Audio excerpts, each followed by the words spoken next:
qui fait qu'aujourd'hui on est à la croisée des chemins, dans une crise qui fait qu'aujourd'hui de part et d'autre, qu'il faut faire des concessions pour le Sénégal. De concessions par rapport à quoi? Pour le Sénégal. Mais je n'ai pas compris la concession. Pour la paix au Sénégal. Mais la situation est confuse. Mais la situation est confuse parce qu'il y a une république des juges. Parce qu'on a créé une injustice contre notre candidat qui était bien éligible, qui est un Sénégalais pur sang, qui déjà au moment où il déposait sa candidature, il avait déjà officiellement renoncé à sa syndicature, voire CF, Code civil français, article 23. Mais également, avant même la décision, il avait montré le décret. Je considère que le Conseil a été assez sévère, sinon a décidé de l'exclure. Et c'est très choquant que face à cette injustice, qu'on soit impuissant. Et le PDS a poursuivi toutes les procédures pour bien sûr permettre que son candidat participe. Et nous ne baissons pas les bras, je dis que nous poursuivons le combat. Et en tout état de cause, nous allons, d'une façon ou d'autre, peser lourdement sur l'élection du prochain président de la République. Et c'est en ce cas que j'ai dit que nous souhaitons bien que le frère Karim Wade soit là. Et s'il est là encore, même s'il n'est pas là, nous allons peser lourd. N'oubliez pas que le PDS, malgré sa situation, a toujours posé au moins 500 000 voix. Et s'il est là, on peut même faire gagner quelqu'un au premier tour. Est-ce que le PDS peut toujours prétendre avoir cette force qu'il avait avant, compte tenu de la nouvelle situation, la nouvelle configuration politique au Sénégal, où des jeunes loups sont sortis comme Ousmane Sonko et d'autres sont maintenant dans l'espace politique? Non, je dis que le PDS, ça n'a rien à voir avec Ousmane Sonko, qui a son électorat jeune.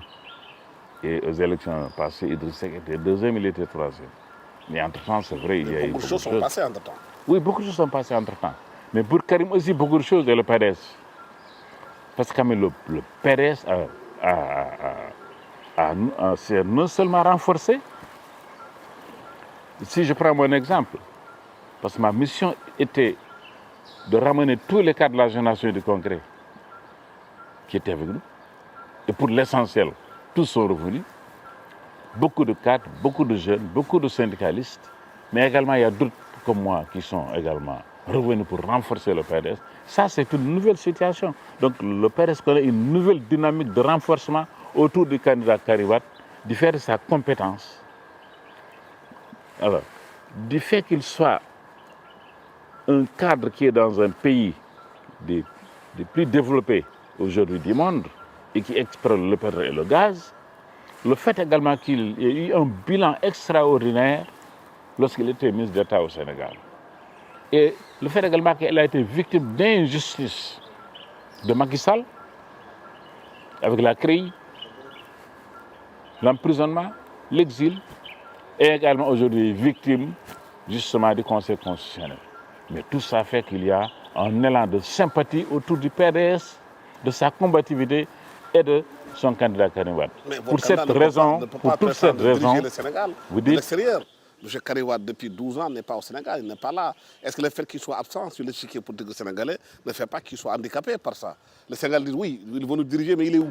Mais Karim Wade, il a été exilé. Il ne faut pas dire qu'il est hors du Sénégal, parce qu'il n'est pas hors du Sénégal par lui-même. Il a été exilé injustement.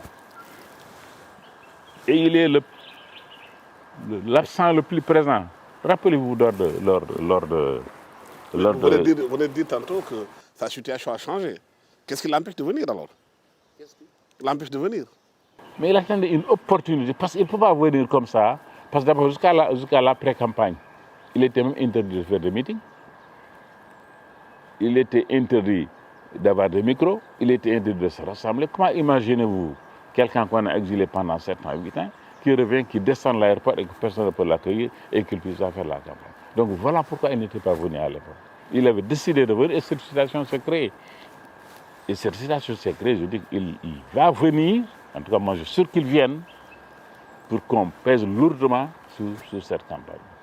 Vous savez, lors de la Covid, à part Serigne Mountaga, mais Karim Wade est l'homme qui a le plus contribué au financement des populations sénégalaises. Regardez tous les événements au Sénégal, il a toujours été présent au Sénégal. que ce soit des décès, que ce soit des événements, tout ce qui se passe, il est là. Il est toujours le premier